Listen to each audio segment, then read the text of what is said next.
लेकिन उसकी गरीबी उसके रास्ते में सबसे बड़ी बाधा थी। रामू की पत्नी कमला बहुत ही स्वार्थी और लालची थी। वह नहीं चाहती थी कि रामू अपनी बहन की शादी में ज़्यादा खर्च करे। जब भी रामू राधा की शादी की बात करता, कमला कोई न कोई बहाना बना देती। राधा को यह सब पता था, लेकिन वह अपने भाई पर बोझ नहीं बनना चाहती थी। उसने अपनी माँ से कहा, माँ, मैं गरीब हूँ, लेकिन अपना भाग्य खुद बनाऊंगी।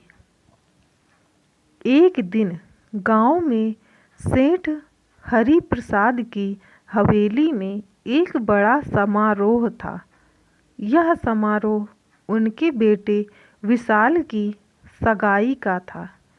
गांव भर में इसकी चर्चा थी कि विशाल बहुत ही नेक दिल और समझदार लड़का है।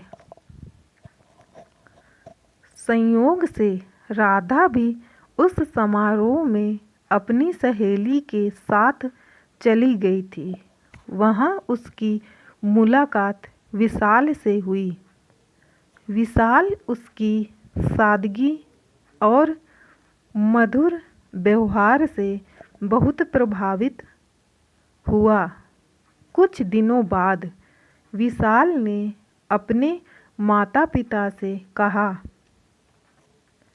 कि उसे कोई और की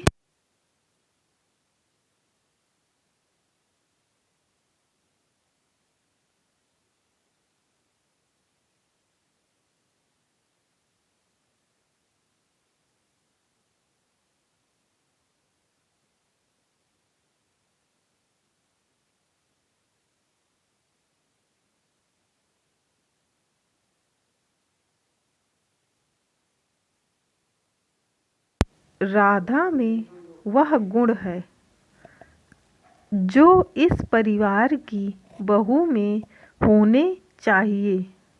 आखिरकार विशाल के माता पिता को मानना ही पड़ा और उन्होंने रामू के घर रिश्ता भेजा। कमला का लालच और भाई का त्याग। रामू इस खबर से बहुत खुश हुआ, लेकिन कमला को यह बिल्कुल पसंद नहीं आया। उसे लगा कि अगर राधा अमीर घर में चली गई तो रामू उसके लिए और ज़्यादा खर्च करने लगेगा। उसने रामू से कहा, इतने अमीर घर में गरीब लड़की की शादी करना ठीक नहीं है। वे हमें नीचा दिखाएंगे। लेकिन रामू ने कहा, मुझे अपनी बहन की खुशी से बढ़कर कुछ नहीं चाहिए। मैं अपनी जान लगा दूंगा, लेकिन उसकी शादी धूमधाम से करूंगा। शादी का दिन आ गया। रामू ने अपनी छोटी सी दुकान गिरवी रखकर शादी की सभी तैयारियां की। जब राधा को विदा किया जा रहा था तो उसने अपने भाई के पैर पकड़ लिए और रोते हुए कहा, भैया, आपने मेरे लिए सब कुछ कुर्बान कर दिया। मैं वादा करती हूँ आपकी मेहनत कभी बेकार नहीं जाएगी। विशाल और उसके परिवार ने भी रामू के त्याग को देखा और भावुक हो गए। सेठ हरि प्रसाद ने रामू से कहा, बेटा, तुमने बहुत बहन के लिए जो किया वह आजकल कम ही देखने को मिलता है।